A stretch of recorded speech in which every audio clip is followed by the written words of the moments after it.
All right, we're recording. Hi, everybody. This is John, and I'm here today with my friend Dan. Known him a long time. What's up, Dan? How's it going? All right. This is an audio. I finally learned how to do these. My good friend Dreamboy899 here taught me how to use this Skype recorder thing, monitor calls. So, today we're gonna do an interesting audio thing, I guess. My friend Dan, who has a wrestling blog. What's the address for that blog again, Dan? It is Dan Talks Wrestling, and I assume it'll be in the text box down below, but dantalkswrestling.livejournal.com. And if you haven't already done so, I recommend that you check it out, because this guy on the other end of this headset definitely writes a good blog. It's very entertaining. I personally find reading that, a lot better than me sitting around and talking about it for 4 hours. But, I digress. We'll jump right into this thing. Today's video is, it's going to be we're going to go down the list of the TNA roster, the active roster of talent, I guess, right? Because on-air personalities or something. Yeah, I think the only ones we left off are like the broadcast team, Big Starter, and yeah. I think pretty much everybody else is on here. So everybody you kind of would see performing, I guess, from week to week is going to be on there, huh? Yep. And even some people we might not have seen in a couple of days. Yeah, I'm sure there's a few there. All right. We're just going to tell you what we think about them. Our opinions, memorable moments maybe that we've had watching them. Maybe where we think they're going to go in the company, if they're going to stay with the company. I don't know, like shit like that. So, what's the first name on the list? Looks like one of your favorites, the Monster Abyss. Oh, criminy. You want to start this, or should I fucking bury this guy? You go ahead. Oh, all right. Thank you, I guess. So the Monster Abyss. Yeah. This is, I think this is a decision that TNA made because they saw that Kane was very popular in WWE, and they wanted to have their own weird masked monster wrestler type gimmick. And to be fair, I mean, I guess it was kind of cool in the beginning, the onset of it, but after doing the Immortal, not Immortal, back in Immortal, split from Immortal storyline that they did with him, and the whole thing where he was like Hulk Hogan's chosen one with the fucking the Hall of Fame ring and all this stuff, and I don't know, like to me he just seems very irrelevant now. I'm sick of him. I don't think that he really wrestles. Like the whole thing where it's a monster's ball match, or being a fucking hardcore barbed wire match. Like the time for that in wrestling, I think is kind of come and gone. To be honest, there's no more Mick Foley's. Yeah. And he's certainly not anywhere near the caliber of a Mick Foley. And just, seeing him is kind of a letdown to me, because I know that I could be seeing somebody else that would either have, like, some real talent, or somebody that would be exciting, or somebody that's not like a walking fucking, Sasquatch-looking motherfucker. Just do something, to impress me. Like, I don't find Abyss exciting. I think that it's a failed attempt, and personally, if they don't find some super awesome program to put him in and salvage his career, I don't see him with the company for very long. So that's my 2 fucking cents, or 8 cents, I guess. What do you think?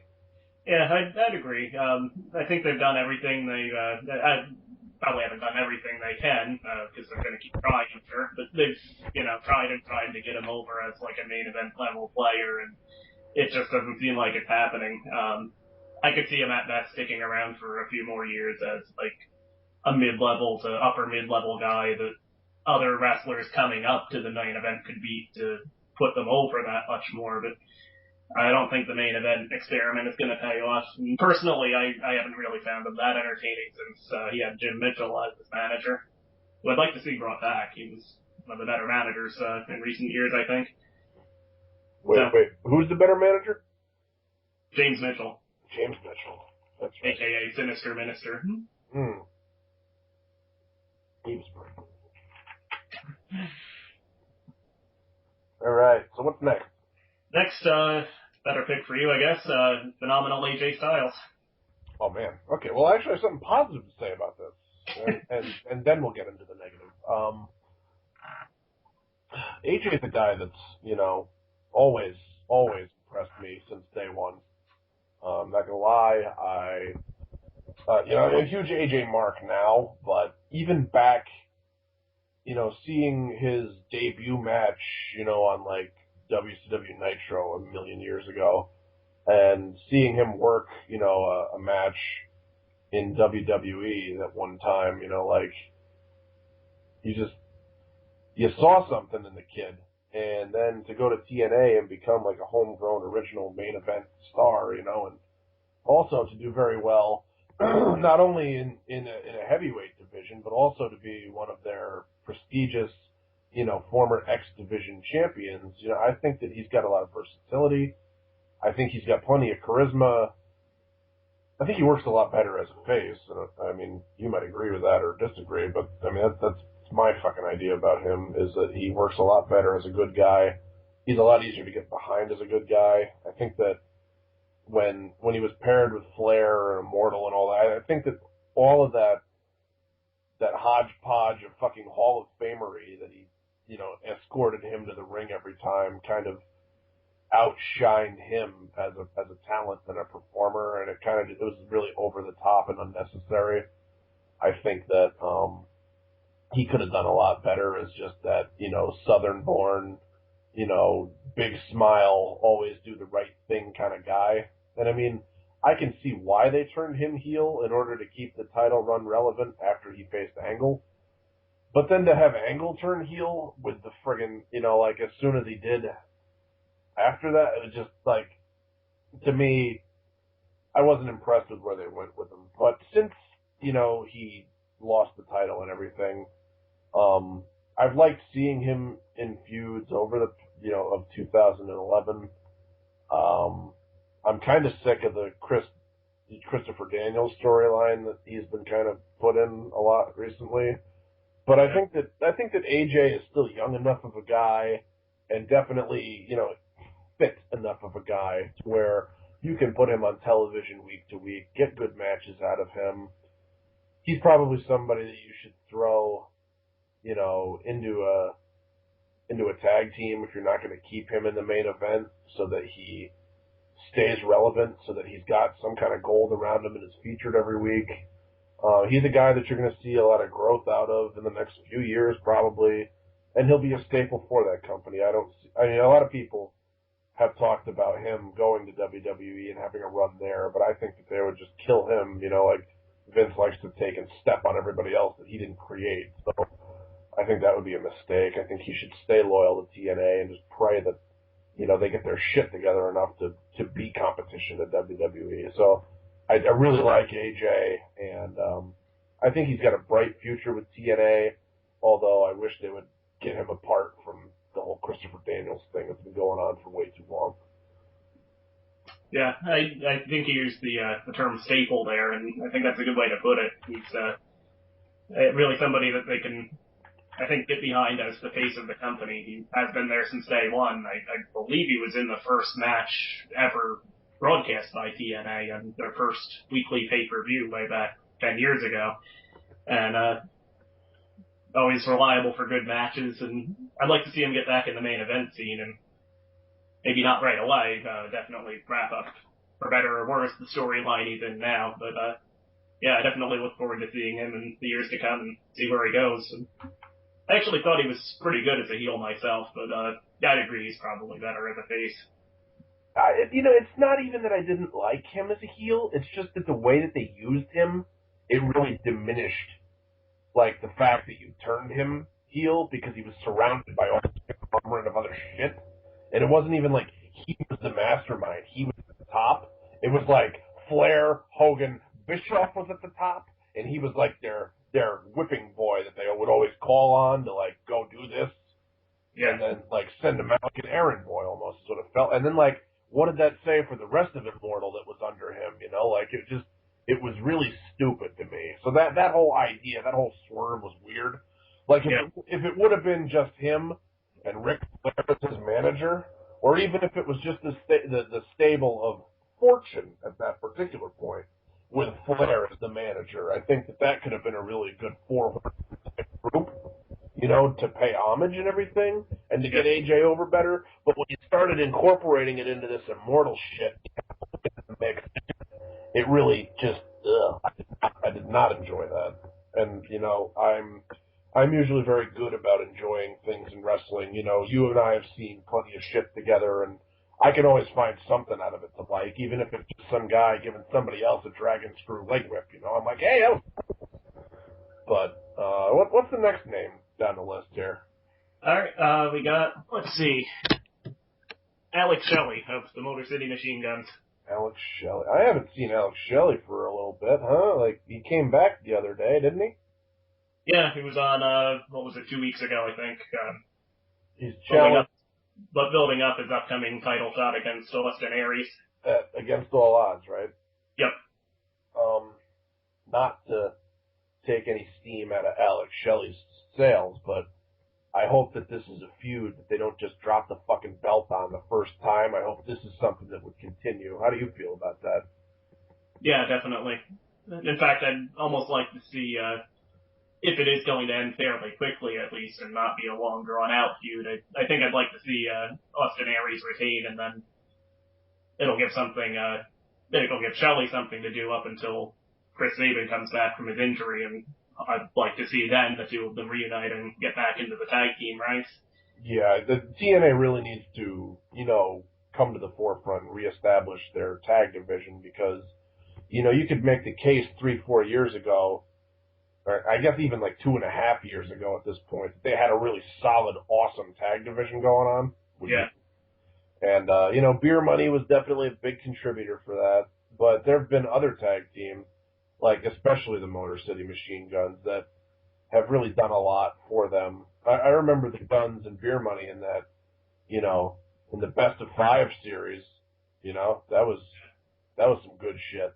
And, it just, to me, it seems like Alex Shelley is probably much better suited for that tag division. I know that a lot of people have said that the X division is missing, you know, that higher caliber of known star power. It seems like now they're just trying to introduce all these younger guys or bring in the veterans like Kid Cash that were never really like super over, but you know, you knew who they were kind of guys. Yeah. But, you know, I think that honestly, if they want to revitalize that X division, that they'll maybe bring guys like Jeff Hardy or AJ Styles or even like a Kazarian back down into it. You know? Yeah, after the storyline with Styles and Daniels ends, that would be a good role, I think, for both Daniels and Kazarian, if not Styles as well, to get back into the X division. And like you said, then you have some more established guys that have been with the company for a while that can interact with the younger guys coming up. Especially when you consider that Daniels is, what, in his 40s already? Probably close to it, anyway. Yeah. Not to diminish anything that Alex Shelley has done, but you know that when we watch Impact and Austin Aries called him out for riding Chris Sabin's coattails, it's just that when I think of Alex Shelley, I think of him associated with Sabin, you know? Yeah. The first thing that comes to mind is an X division for me. It's tag team. And I think that's a lot of what the business is missing these days, is like those iconic tag teams. And I think that the Guns are, you know, definitely a healthy dose of what wrestling as a whole needs in order to survive and in order to create more interest in the product again. You know, I miss Generation Me, to be honest. I thought that they were really going to do things and go places, and so far that didn't really pan out. So, yeah, Alex Shelley, I see him as a good guy, a good worker, a great person to have in your company. You know, he's never going to be a Hulk Hogan, but you know, he's somebody that I would want to have on my roster, and I think that he brings a lot of talent and a lot of just natural ability. Yep, definitely. Yeah, again, like I said, actually I think somewhat underrated as a mat worker, being an X Division star. A lot of people, mainly when talking about the X Division, talk about the high flying style, but Shelley seems to have a very good mat game from what I've seen of him in singles matches. But then again, I definitely would like to see the Guns have a much longer run as a tag team before really thinking about splitting them up or anything like that. Not to get off the subject here, but do you remember when they had the X Division title around one Douglas Williams? Yep. And he was definitely a lot more mat-based and sound. And it reminded me of when a guy like Jericho was kind of like the cruiserweight champion in the WCW and would fight a guy like a Dean Malenko. Like, they would put their body on the line for a spot, but that wasn't the main focus. It was still wrestling at that point. And I think that maybe, the whole, more extreme, it's got to be fast-paced, it's got to be this, it's got to be that aspect is kind of creeping in and taking over in the X Division, whereas I think that maybe a lot of the storytelling is being given up in that respect. Like, for the sake of doing high spots, like, not everybody's going to be a Jeff Hardy or a Jimmy Snuka or a Macho Man Randy Savage or whoever the hell else jumps off the top of a fucking cage to deliver, a mind-blowing, phenomenal move. But that shouldn't be the focus, the focal point of the match. The focal point of the match should be the whole trial and tribulation and the storytelling that went through. It shouldn't just be two fucking gymnasts in the ring, doing backflips and shit on each other all the whole time. Yeah, there was probably a month or so ago on Ring of Honor's TV show, there was a tag team match between, who was it? The Young Bucks, speaking of Generation Me, and I think it was Kyle O'Reilly and Adam Cole. And on paper, it looked like it should be a great match, and for the spots they did and stuff, it definitely was impressive. A lot of high spots and high-flying stuff.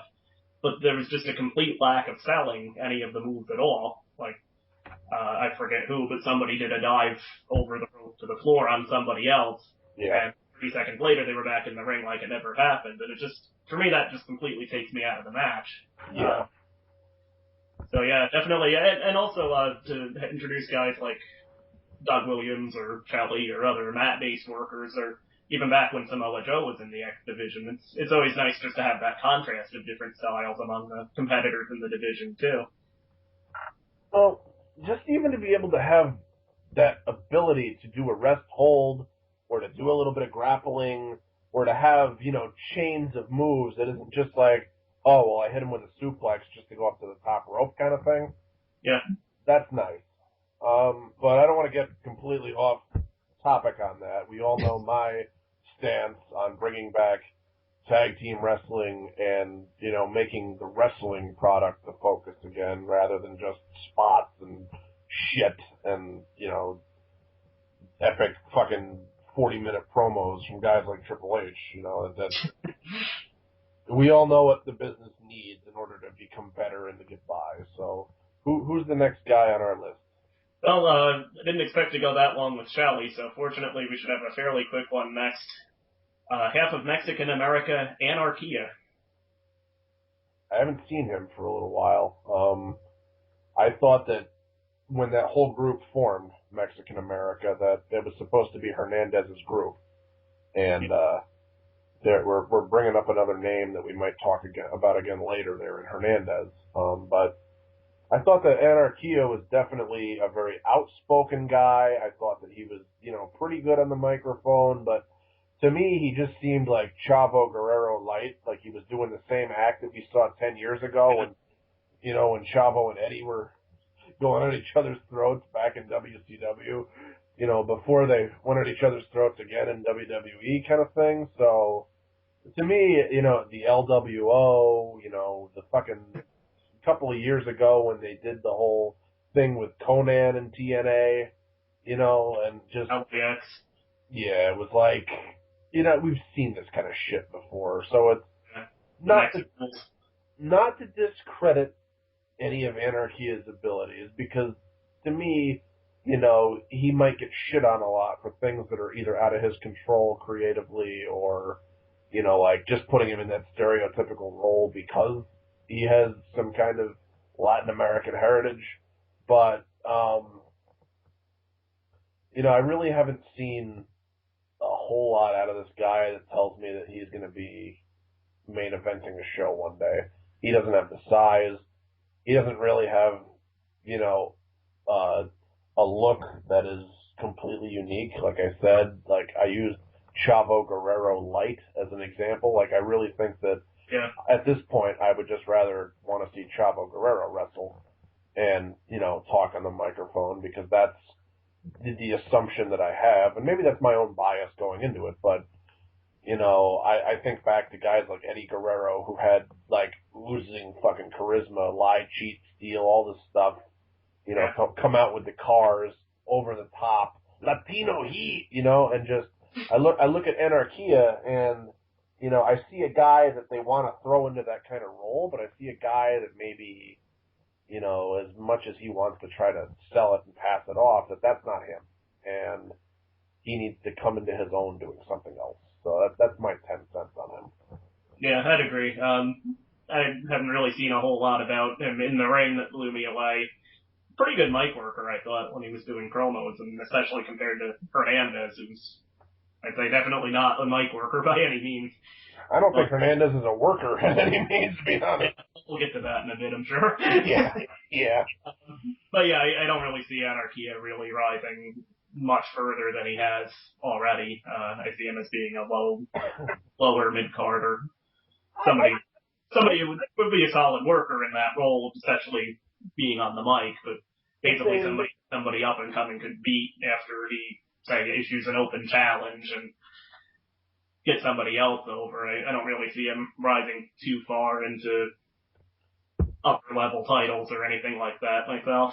If they had a title that was equivalent to like a fucking Intercontinental strap or something, I could see him hold it, even the television title that they have now, because clearly Robbie E, I feel, is a shit choice for that. But somebody like an Anarchia that could talk, that gets himself over on the microphone, and that had a stable like Mexican America to work with, even if they got rid of Hernandez, let's say, and they kept the ladies with him, at least. You know, I could see him holding the belt for a little stint, a little period, just to get some other up-and-coming babyface over. But it's like you said, he's never going to really amount to, you know, he's never going to be Ric Flair. So, yeah. Next. All right, next. We've got first entry in the women's division, Angelina Love. Now I know that she's hooked up with your girlfriend Winter, and you know if that gets them both on TV, wonderful. But you know lately the pairing of those two has been so stale, and this whole like, is she a vampire? Is she seeing things? Is Winter really there? You know, weird fucking shit in the mirror, just drinking blood. What are we doing? You know, women's division, not really, like, Angelina and Winter haven't been prominent for months and months and months. And even when Winter had that title reign, you know, Angelina wasn't really a really big part of that either. She was just kind of there, you know, as like the third wheel. For somebody that was a founding member of the Beautiful People and, you know, a former champion, 3 times, is it?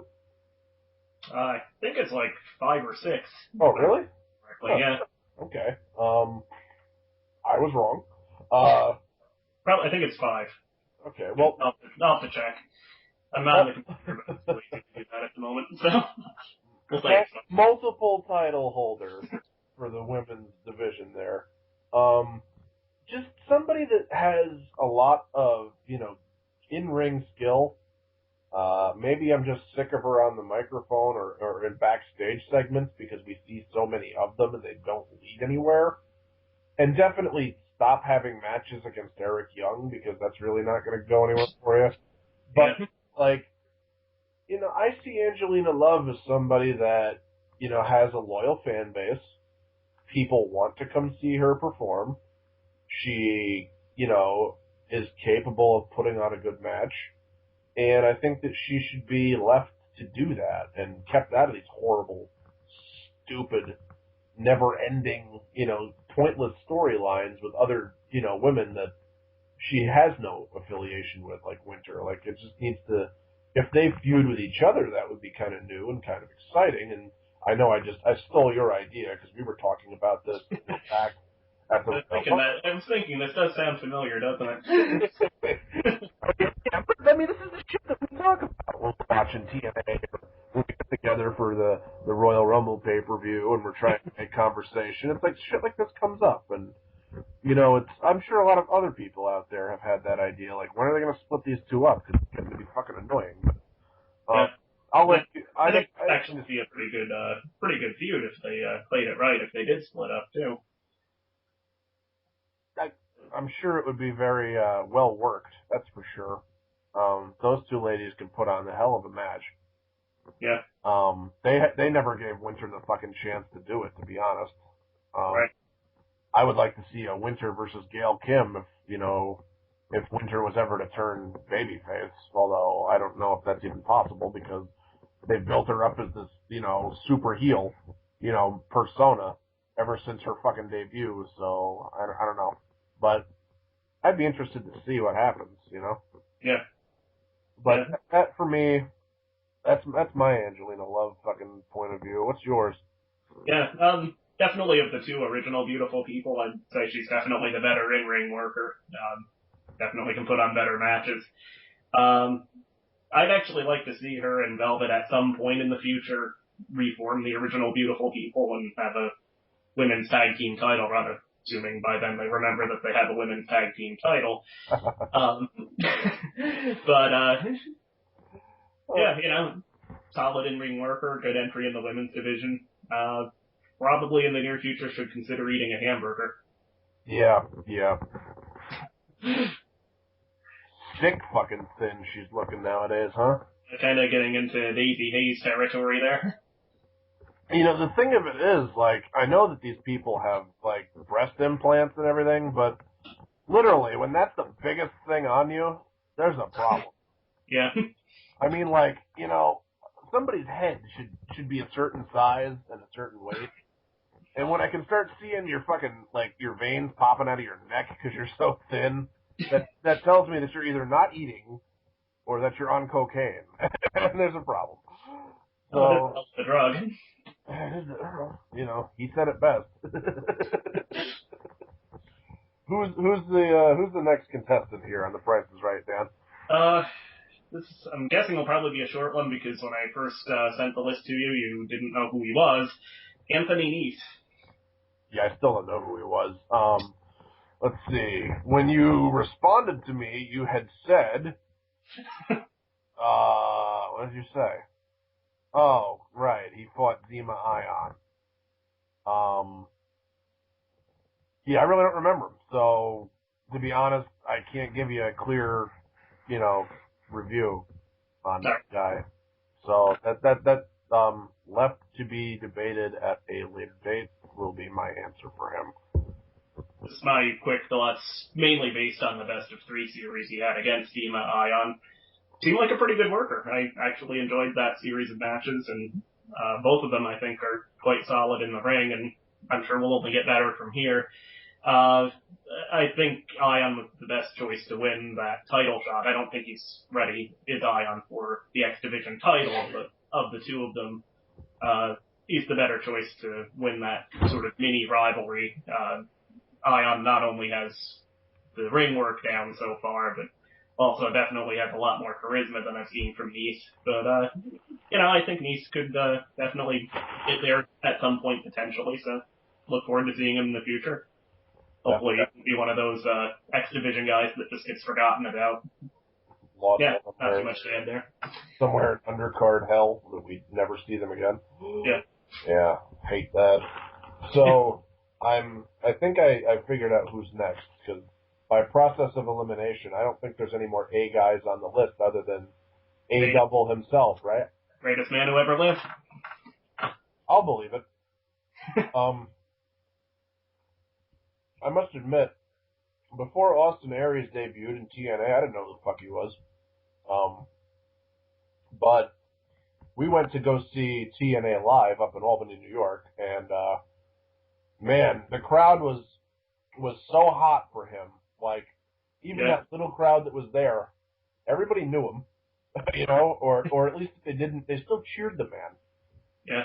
And I'm talking about the adults here. I don't care about what the little kids do because they're supposed to boo the heel. But when all of the male audience ages like, I don't even know, like fucking 16 through 40 want to cheer this guy, he's somebody that's, you know, well, even look at the name Austin. Like, the same thing happened with Austin. They tried to bill him as this anti-hero kind of guy that was supposed to get booed. But then eventually they realized, well, we better go with this because this is our hottest thing right now. So I think you're going to see a lot of that still. I think you're going to see somebody else come into that title scene with him and really, you know, force him to become the good guy and eventually take that X Division title away from him. Maybe not even within the next 3 to 6 months, but eventually it's going to happen to launch him into bigger and better things. I think that he's definitely a guy that could go places, and he could have matches that are just completely stellar with somebody like an AJ Styles, somebody like a Kazarian, somebody that's more his build, or even he could be like the intelligent heel fighting like the bigger guy, you know? Like, I really think he's got a lot of ability. He's definitely gold on the microphone. I don't think, you know, and I don't mean like gold like in the style of like a Scott Steiner, but I mean gold as in like you can follow what he says, he gets the right kind of heat, the right kind of reaction, and he seems like he's a very likable person. So, what do you think? Yeah, definitely a guy who I see as really being kind of a total package as far as both being strong in the ring, able to work several different styles, and being a strong mic worker and having a lot of not just likability, but also just charisma through mannerisms and body language.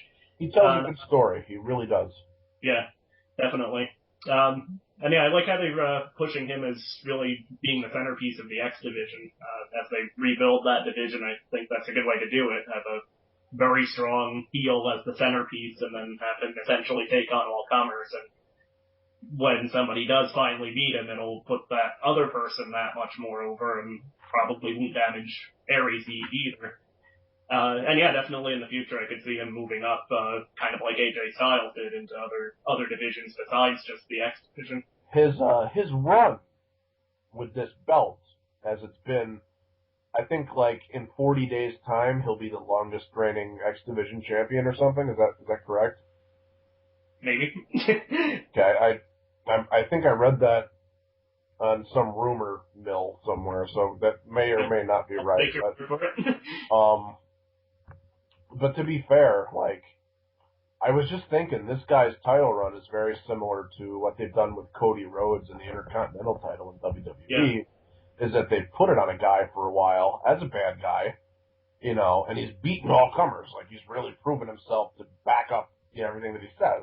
And, you know, I think that that's a really good way to, one, legitimize a title, two, draw interest in the product, three, you know, make that division worth something again, and four, you know, it'll make you money, because if somebody wants to see this guy, you know, even after, as long as it's been, even just to be against a guy like Alex Shelley, praying that, you know, he loses the belt even, that's gonna make people interested in the pay-per-view. So, he's definitely doing a great job for this company, and I can't believe that we're this far in, we're only still on the A names. So who's next? Yeah, I just noticed that. Is it, who's next? Oh, you know what we need? We need that clip of Scott Steiner saying, "Who's next? You're next on my list." Oh, yeah. Anyway, from one champion to another, World Heavyweight Champion Bobby Roode. Already? Yep. There's nobody else in that company that has a B name before him, huh? Nope. There's a few after him. Oh. Bobby. Yeah, well, I guess. Maybe I was thinking Robert Roode with an R. I don't know. So, this whole thing with him and with James Storm both coming out of that tag division, after dominating it, launching some new talents up into that scene. Very interesting. Very good build with this BFG series they did last year. Maybe not so much in the payoff, where they really destroyed it, but put that aside and look at where they've gone now with this.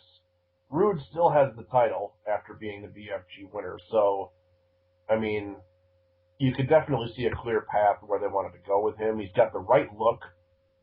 He's got, a phenomenal fucking work ethic. He's been there long enough. He's a franchise of that company in and of himself. He probably sells a lot more merchandise than other people who have been in that position. I really like the fact that he's a total talent. Like, not only does he look good in the ring, but, he can get on the microphone and he can actually talk and be coherent. He doesn't remind me of, like, let's see, who doesn't have any mic skills in the world? He's not like a Devon on the microphone, or you just wish that, like, they'd give it to the other guy. like both him and Storm can actually talk. Yeah. They seem like they're classical wrestler guys, like it's in their blood, like they've got a lot of respect for the people before them. I love the fact that he uses the crossface. I think it's like a big, fuck you to WWE because, they want to make us forget that Chris Benoit ever existed. And granted, while I don't, agree with the fact that you should be a homicide, suicide, murder person in life, he still did a lot of good things in the ring, and I see a lot of that in Bobby Roode. I see a lot of Benoit in him. I love the fact that he's still the world champ. I hope that doesn't change, anytime in the next few weeks. I hope that we have like a 2-3 month program between him and Storm that really, blows the fuck up, and then I want to see James Storm on the top of that mountain. But I think he's a wonderful person to have in that main event. I think it really freshens up TNA's main event. I think it really freshens up wrestling to begin with. It shows that guys that stick to their guns and, train real hard and say their prayers. Look at me, I need to eat some meat or something, Dan. I'm not getting it. I need a cheeseburger to bring me back. Anyway, he's proof that if you work hard, you can Scott Steiner moment for the video. I had my fucking John Laurinaitis botch of the night. That's what happened. Did you cross your eyes and dot your T's there? I should have. That spells who? Anyway, so yeah, that's enough of me rambling. What do you think about this guy? Yeah, once again, pretty much total agreement. I think it's really great and really refreshing to see a new strong talent like that put in the title picture, given the belt and given time to run with it. And I think really a testament to his strength as a performer is that he was able to come out of Bound for Glory, where frankly the wrong guy won, and still, albeit turning heel, still do a great job and still rise to the occasion and really show that he deserves to be where he is. The fact that he didn't win at Bound for Glory, that's a crime in and of itself. Yeah. But if you think now that there's still interest in him being champion, that history with James Storm, and that rivalry is still relevant, even though Kurt Angle beat him, it just goes to show the caliber of performers that Rude and Storm are, and the loyalty of the TNA fans as opposed to these more casual WWE people that, would be like, oh, well, Miz doesn't belong in the scene with the title cause he was fighting Jerry Lawler's. Like, it's a whole different breed of fan, I think. Yeah. And I'm definitely looking forward to, and I hope that it'll play out that way, him being Rude and Storm having a very long, heated blood feud. I wouldn't mind seeing that go at least Bound for Glory this year. Yeah, we need it could end up being a really classic rivalry. I mean, that would be that would be of the same seed that the Daniels and AJ kind of rivalries have been over the years, or even something like a HBK Shawn Michaels and a Triple H feud. Like something that really, these two guys know each other really well, and you want to see it play out because you know that they can both put on like a great match, and and they're young enough in their career to really elevate each other doing it too. Like nobody's gonna suffer if Storm wins the belt from Rude. You know what I mean? Yeah. On the same token, though, if Jeff Hardy wins the fucking belt at Against All Odds, I think I'm gonna swear off of TNA for like 6 months. My thought on that, my guess is that what they're doing with that four-way match is essentially just redividing the feuds. I think, and I hope I'm right, that essentially Jeff Hardy and Bully Ray will end up pairing off coming out of that match, and then Rude and Storm will be the other major rivalry coming out of it. All right, let's hope so. Let's hope so. So, who's after Bobby Roode then? Because I don't see. Not just any Brian Kendrick, but the Brian Kendrick.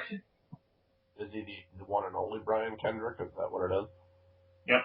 Is he the Wizard of Odd? Is that what they've been calling him? Like. Yeah. Yeah. Okay, so those pants need to go first of all. But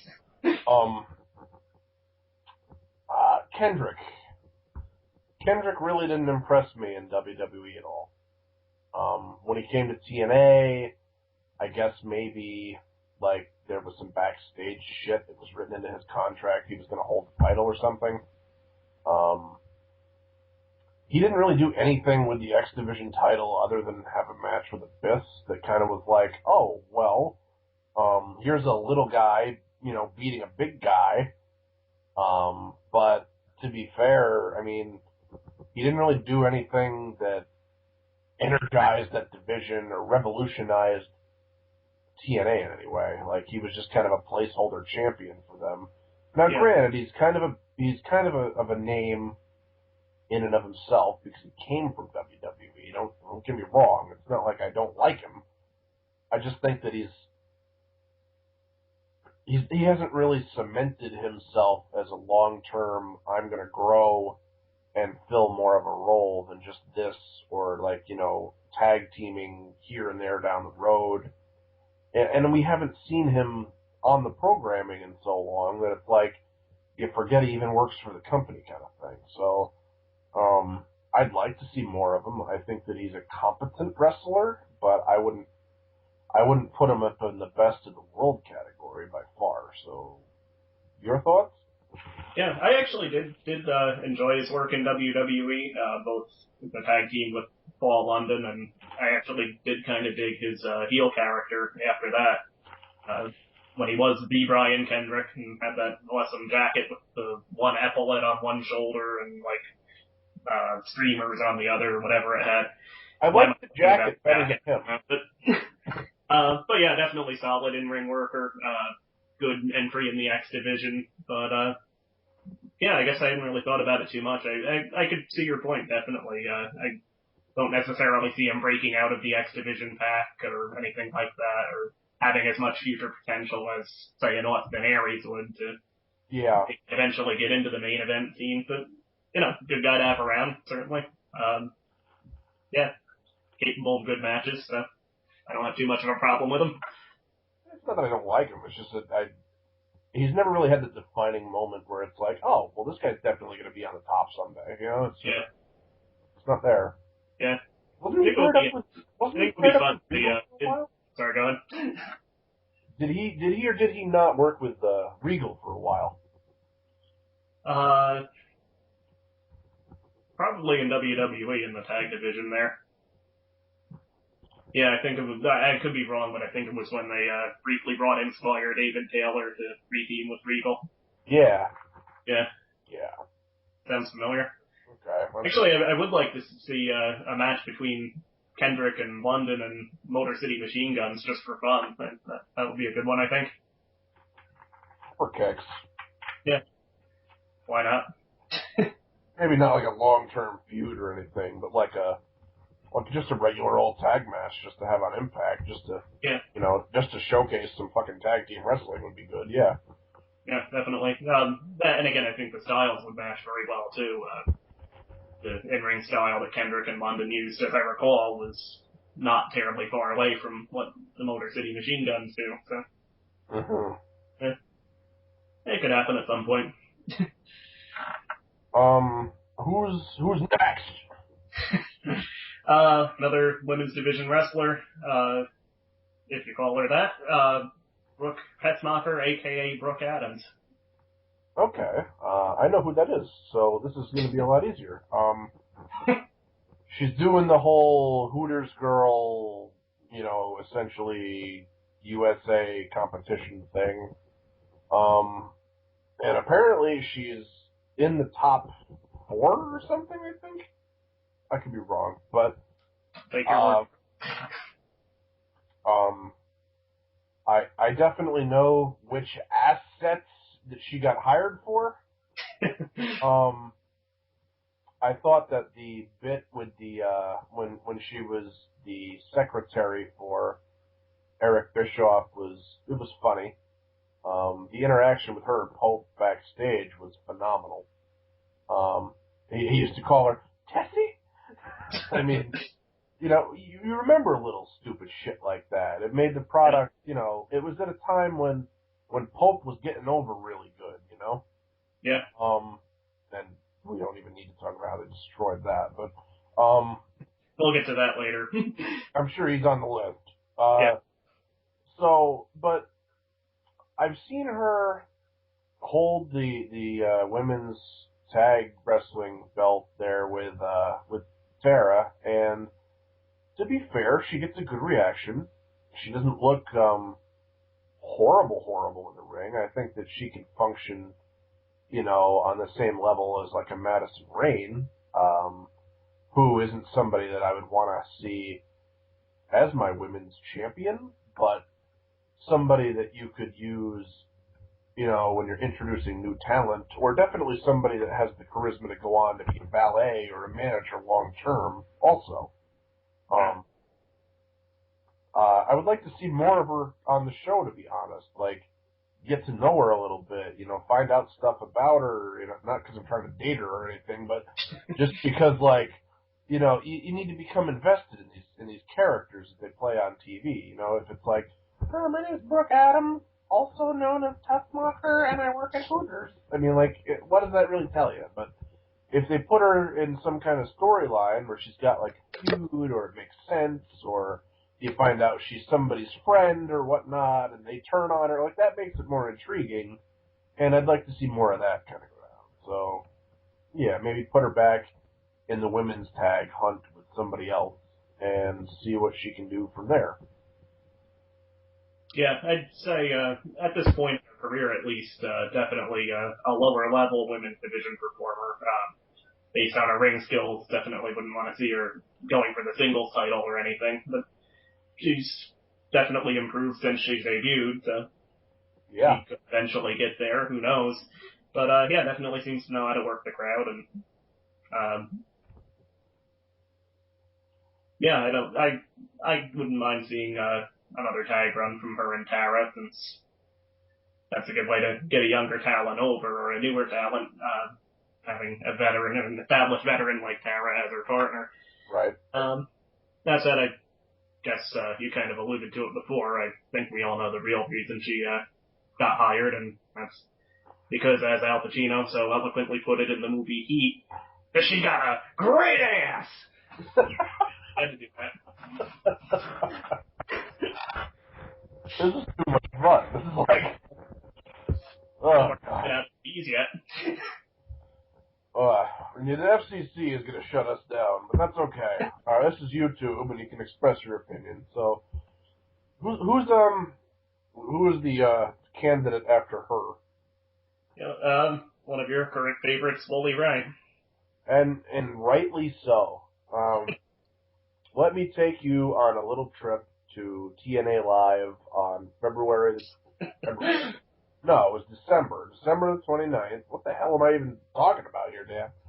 I think I need to wake up. So, we were at TNA Live. I bring it up time and time again. It was really a good show. It was one of the best live shows that I've seen that wasn't like a real televised, it wasn't a Monday Night Raw. It wasn't a WCW Nitro by any means, but it was a great house show. And Bully Ray came out and had that crowd in the palm of his fucking hand from the time he stepped through the curtain to the time he left back again. This guy is absolutely wonderful on the microphone. He will rip anybody apart.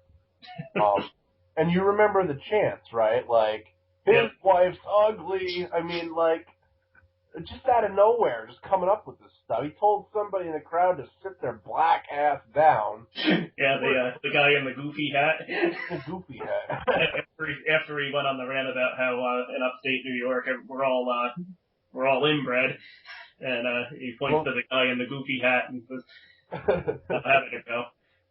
He says, "Were your mother and father?" Seriously, look at him. What happened to you? Yeah. I just lost it at that point. He also, what was his other thing about how we were close enough to Canada to be Canadian up here? Yeah. We weren't from the real New York, Hell's Kitchen, New York. I mean, it was like, he was wonderful. And he's a guy that draws the right heat. He's a great heel. He's got enough of a fucking name behind him, being an ECW guy, and now being a singles guy. Like, he's a credible threat for the world title. And I really think that if they're not going to push him to be a world title holder before his retirement, that they at least would throw him after this whole feud out of the main event thing for a little bit, and not put him back into tag team wrestling, but to throw the fucking TV title around him, and to allow him to be that veteran, like, kind of like a Christian is right now in WWE as a placeholder that Sheamus had to kind of conquer on his rise up to the top. Like, to be that guy, because you could believe that Bully Ray would hold the TV title for a while, because what little mid-card piece of shit is going to beat a seasoned veteran like him that's always cheating and doing the wrong thing? And, just like a big brute guy with the best calves in wrestling, by the way. Who would beat him? It would have to be this guy that they're building up, and this is something I think that they might have even wanted to have done with Crimson, too, is to put the TV title on him, and actually make that into a mid-card title instead of like a fucking joke. So, I think Bully Ray could serve a lot of different fucking possibilities for that company. And I think something between him and Jeff Hardy, like, in the next few months, is even, it's totally doable, because they have that history of both being, in tag team matches years and years back with each other, and they might have that hatred for each other, like, you can buy into it. It seems real. I would never want to see him work as a face again, to be honest. I think he's so good at what he's doing right now, it would just ruin it. And that's how I feel about him. I'm definitely all about this guy. Very positive feelings. Yeah. Yeah, it's kind of interesting how we've just kind of been reminded fairly recently within the past year or two just how good a heel mic worker he is. I mean, he was notorious back in ECW for causing near riots, but I guess he probably didn't lose his touch, but was maybe held back on the mic by WWE, and now that he's back now on his own and back in a heel role and all of that, now he seems to be able to do his thing again, and I definitely love the TV title run idea. Then again, whoever then finally beats him for that title would get over really well, I think. Oh, yeah. And again, I wouldn't mind seeing him in the main event mix either, even if he doesn't get a title run out of it, while, say, Storm and Rude are fighting over the title, have Bully Ray be like a thorn in James Storm's side. Have the main rivalry still be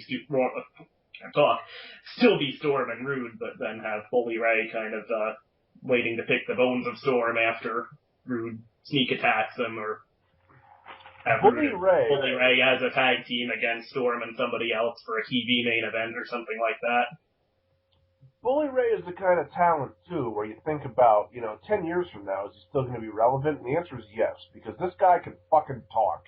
And even when he retires from in-ring competition, which, he probably has a few good years left, but I'd say he's closer to the end of his in-ring career than the beginning at this point. Definitely a guy I'd like to see stick around as a manager too. Not even just that, but he could be a heel commentator. Think about it. That too. I would love to see him on a 3-man team and be the heel commentator. He has so many shades of Jesse Ventura to me when he gets on that microphone. It is sick. Yes, I just put him in that same classification with the Jesse Ventura. So, I mean, yeah. Making sure that we're still recording here. Yes, we are. We're still good. So, is that the end of the bees? That's just the end of the bees, yeah. So we're C. Right. That is the next letter. Okay. I'm trying to guess who it's going to be. All right. Would it be Daniels? Just the way I have the list, I basically copy and pasted the lists off of Wikipedia and then just combine them together. So yeah, I have Chris Sabin up first. Okay, we'll talk about him. And actually, a lot of his stuff we've probably covered pretty well with Shelley already. Yeah, but just real quick, I'll say this: when I think TNA's X Division, Sabin is one of the fucking 4 people on that Mount Rushmore that I would put. Yeah. And one of the other ones, of course, being Daniels. One of the other ones, of course, being AJ. And then I don't know who the fuck I'd put for the 4th, to be honest. But Jerry Lynn or probably the other early founders of the division. Yeah, but I mean, like, definitely has his fucking place in that company. Definitely going to go places once he gets back from the injury. Definitely really over with the crowd, like, incredibly. And definitely somebody that needs to, once he and Shelley could come back, really revamp the tag division, but then go their separate ways, and it wouldn't hurt either one of them. Right. So, but I think Sabin is probably the better talent out of the two. And I could see him, Sabin eventually, being in that main event scene. Even if he doesn't hold the title per se, he could be somebody that chases it, Yeah. So, I mean, that's my philosophy on him. Yeah. Yeah, definitely one of the mainstays of the X division and the tag division. And great roster member. Got to give him bonus points too for taking his ring name from Final Fantasy VI. Oh yeah. Memories of that game. I'm looking at that game right now. Yeah, I'm for those of you who don't know, we're sort of the old-time Squaresoft, not Square Enix fans. For me, the Final Fantasy series was all over after 7. 7 was, I think, the last great one, and it was all downhill from there. But that's probably a rant for a completely different kind of video, isn't it? Yeah. In the future, we'll do tons of different audios and shit, of that type too. So, just, some FYI about, the two of us, we're 28-year-old men that remember when, video games were video games and not just a bunch of flashy shit on the screen. So, getting back to the wrestling aspect of this audio though. So Daniels is going to be the next person, right? Yeah. Okay. Everybody knows me probably through either Dreamboy899's page or the British Fist channel or the Off the Rope show, particularly Mr. Rout. And I like to watch, the other people do TNA reviews a lot of the time. In particular, Schleg Daddy from Off the Rope show. And he brings up a very good point about Christopher Daniels that I would like to reiterate here. So I'm trying not to use plagiarism. I want to give credit where credit is due. Christopher Daniels is one of those people that he definitely defines that X division.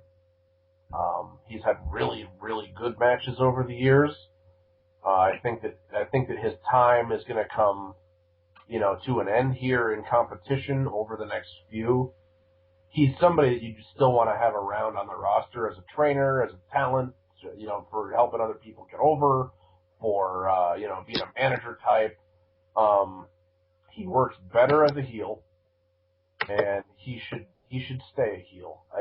Him as a face, that whole thing where he was trying to come back and save Fortune at one time, did it work for that moment in time? Yes, but then all they did was spin him and AJ off of each other again. So, the problem I have with Daniels is that he gets paired up with AJ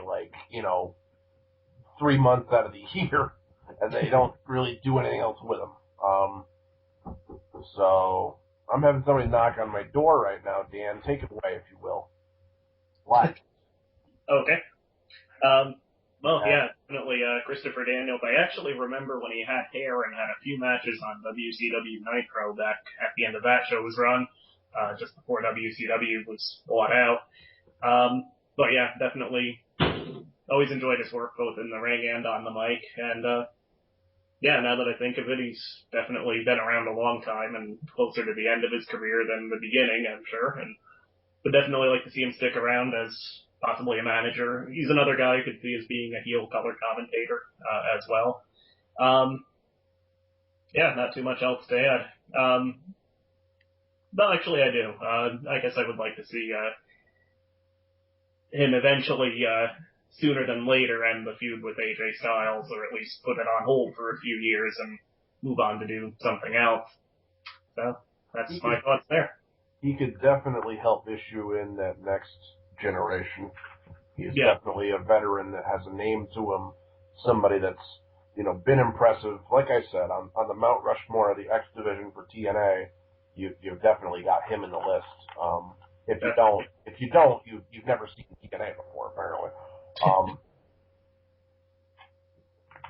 I'm not the biggest TNA mark out there. I don't know the most information. I didn't follow it, right from the onset, but I've definitely been a loyal fan for as long as I've seen the product for myself. And, I remember living in Missouri and being cut off from cable and not being able to see shit, and Dan, you would always send me these updates on what happened to TNA, and I'd always be passionate about, who's coming up next, did Samoa Joe kick anybody's ass this week, kind of thing. So, for me, I've been a TNA fan for as long as I've known about it, when I heard that Jeff Jarrett went and fucking formed a new thing, I was like, oh, that'll never go anywhere.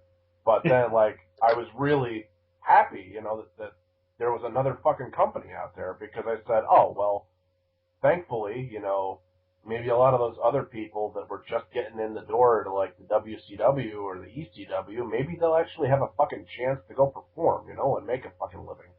Yeah. Okay, I think we talked that to death. What's next? Interesting choice here, as she is not currently an active in-ring performer, but everybody's favorite ring announcer, Christy Hemme. God, I love her.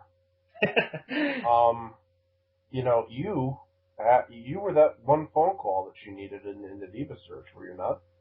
I think it was an internet vote, but oh yeah, definitely she has me to thank for that.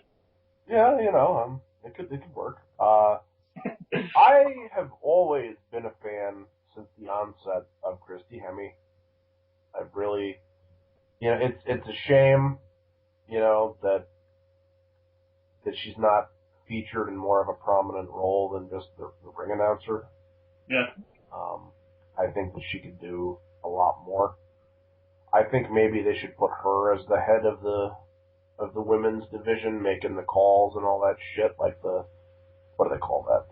The general manager, the vice president, the something or other, the commissioner.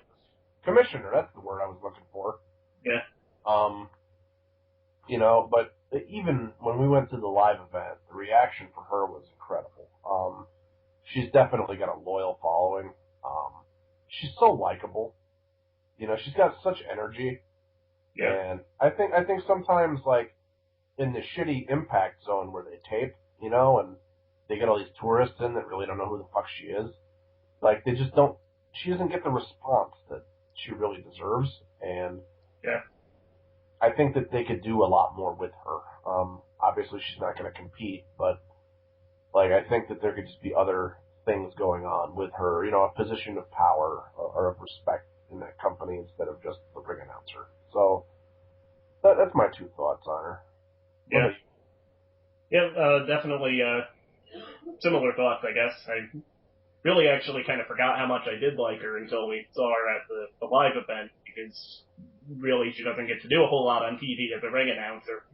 Really just see her stand in the ring and make the announcements. But she was in more of a host role at the house show and really got the crowd pumped up at the beginning and got everybody into the show, and did become involved a few times in the Bully Ray AJ Styles match. And I actually do think it was a shame that she got that neck injury, because she clearly has a passion for the business, and she was actually getting pretty good in the ring. She was not one of the worst in-ring performers they've ever had in the women's division by any means, but yeah, it definitely I think that's a testament to the passion she has for the business, is that she's still around even after having that injury and not being able to compete anymore. But yeah, definitely would like to see her in a more featured role as a manager, or I hadn't really put any thought into that, but yeah, women's division commissioner or something like that would be a good role too.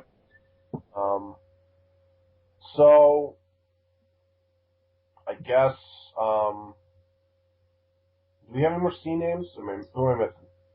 One more. Okay. After this, I think we'll cut this audio and then we'll go into another one, because we're kind of running long on time here. Yeah, I just noticed that myself. Yeah, I don't want people to have to sit here for 3 hours and listen to my stupid ass. So, I mean, I think like a half hour is good enough to to go or whatever. So, is it Crimson next? Is that? It is Crimson, yeah. Okay. So, I mean, I don't want to be necessarily brief, because I do have some things to say about him. First of all, you're not Goldberg.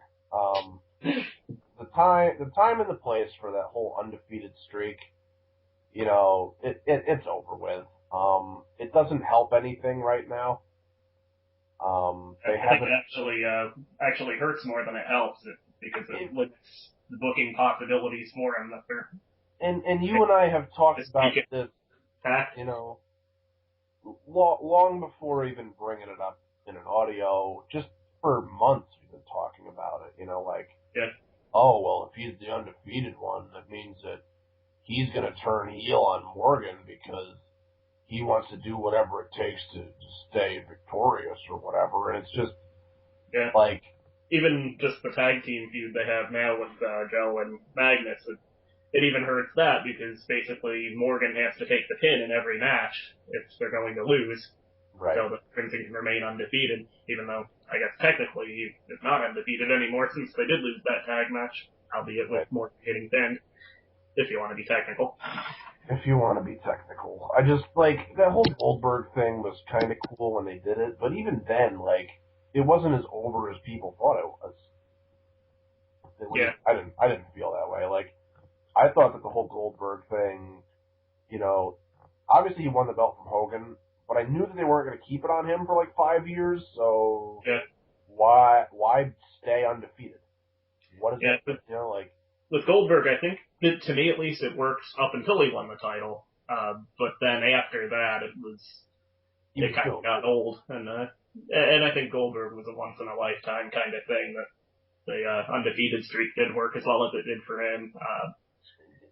I wouldn't necessarily say he had more charisma necessarily, but he, I guess, had a certain presence that other people they've tried that with, like Crimson, don't have, that people got behind. The thing with Goldberg is they didn't make him talk like they kind of tried to do with Crimson. Right. And I think the whole mystique, or at least the persona, was that he was counterculture to Austin, because Austin would get up in your face and throw the fingers and all this shit and talk, trash about you and your mom and say, what? And, Goldberg was just kind of like your get out there, get it done, wrap it up in 5 minutes kind of guy.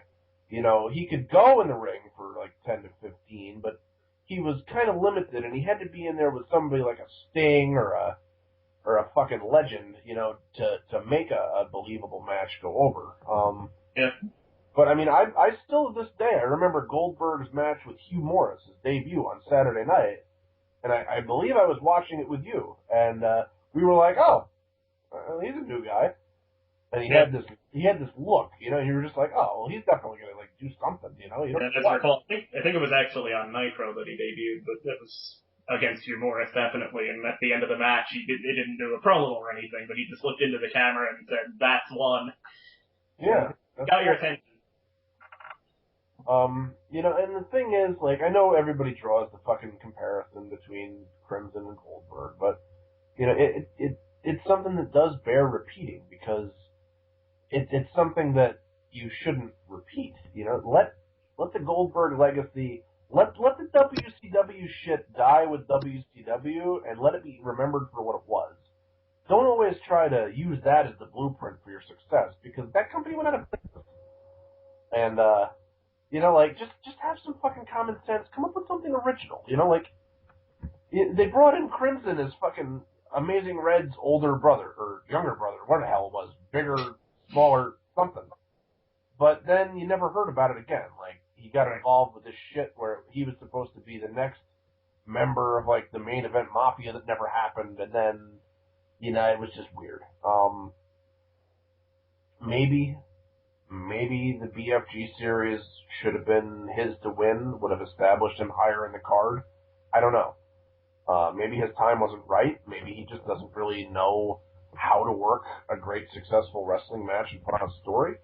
He doesn't really impress me all that much. Like, sure, he's got a physique. He's kind of cut to hell, but Matt Morgan is much bigger than him, and Matt Morgan knows how to wrestle. And if those two split off, you know, it's only going to make Matt Morgan look that much better because he's going to have to carry his ass in the ring.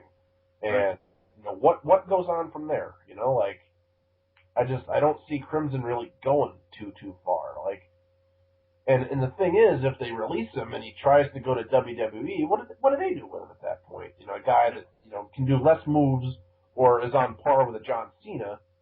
You know, he's got a roided out kind of look, but he can't really do anything. You know, like, do you really have him come out and be the squash match kind of guy after we've seen somebody like Brodus Clay come out and do the same kind of gimmick? Like, really?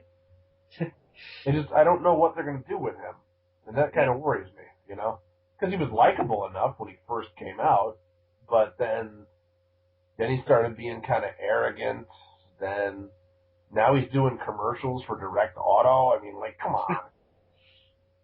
Yeah, and I think with the winning streak push, when the crowd clearly isn't getting emotionally involved in that, I think it ultimately ends up to an over push, or as I like to think of it, the Drew McIntyre effect, where they basically feed this guy everybody on the roster in an attempt to get him over. He doesn't get over, and then they're left with nobody for him to feud with because he's already beaten everybody. So that's when and I don't really know where the winning streak is really going to get him ultimately. Yeah, and I don't see how it's not already on life support, because the only other people you can have him start feuding against is main event guys, and he's clearly not ready for that level yet. So what do you do with him? You have him recycle the same fucking 5 or 10 people that he's been in the ring with already? Yeah. You know, you have him go up against Abyss again? For what? They're both supposed to be technically faces right now. That wouldn't make any sense. Yeah. You know, just whatever. So, I guess we're gonna end the audio there for now. The next one will be up soon enough too. Take it easy, everybody. Have a great night, etc., etc. Drink beer, do whatever you want to do, and we'll see you around. Later.